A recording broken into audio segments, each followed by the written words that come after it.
నమస్తే అండి. My name is Premalatha. నేను 27 ఇయర్స్ నుంచి సెయింట్ తెరీసా హాస్పిటల్కి వస్తున్నాను. మా పాప కూడా ఇక్కడే పుట్టింది. మా పాప చిన్నప్పటి నుంచి ప్రతి ఒక్క ట్రీట్మెంట్ ఇక్కడే చేయించుకుంటాము. మా హస్బెండ్కి కానీ, నాకు కానీ, మా బాబుకి కానీ, మా అత్తయ్యకి కానీ ఇక్కడే ట్రీట్మెంట్, మా ఫ్యామిలీ మొత్తం ఇక్కడే ట్రీట్మెంట్ చేసుకుంటాము. ప్లస్ మాది Tandur CCI cement corporation of India మాది. అక్కడ నుంచి ప్రతి ఒక్క employees Saint Teresa first prepare చేసి సెయింట్ తెరీసానే ప్రిపేర్ చేస్తారు.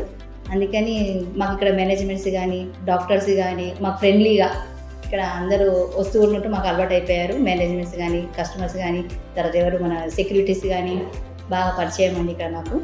అట్లా అని మేము వేరే హాస్పిటల్కి వెళ్ళడం కన్నా ఫస్ట్ ప్రిఫరెన్స్ సెయింట్ తెరీసాకే ఇస్తామండి మేము. అందుకని ఇప్పుడు కూడా మా బాబుకు మన వైరల్గా డెంగ్యూ ఫీవర్ వచ్చింది. దానికోసం కూడా వేరే హాస్పిటల్కి వెళ్ళడం కన్నా మాకు సిటిజన్ కూడా ఇంకో హాస్పిటల్ ఉంది మా కంపెనీ తరఫు నుంచి. తిరిగి అక్కడ వెళ్ళకుండా మాకు దగ్గరగా ఉంటుంది, మాకు ఇక్కడ కొంచెం మంచి ట్రీట్మెంట్ అవుతుంది ఆనందంతో, నమ్మకంతో ఇక్కడికి వచ్చామండి. ఇక్కడ కూడా మాకు ఫుల్ సపోర్టింగ్ అండి. డాక్టర్స్ కానీ, నర్సెస్ కానీ, తర్వాత మన ఇన్సూరెన్స్ మేనేజర్ వాళ్ళు కానీ, ప్లస్ సెక్యూరిటీ కానీ మనం పంపించడం, పోవడం, రావడం ఎట్లాంటి ఇబ్బందులు లేవండి. ఇక్కడ ఎవరైనా సెయింట్ తెరీసాకి వచ్చి మంచి ట్రీట్మెంట్ చేసుకొని మంచి ఆరోగ్యంగా ఉండాలని కోరుకుంటారు.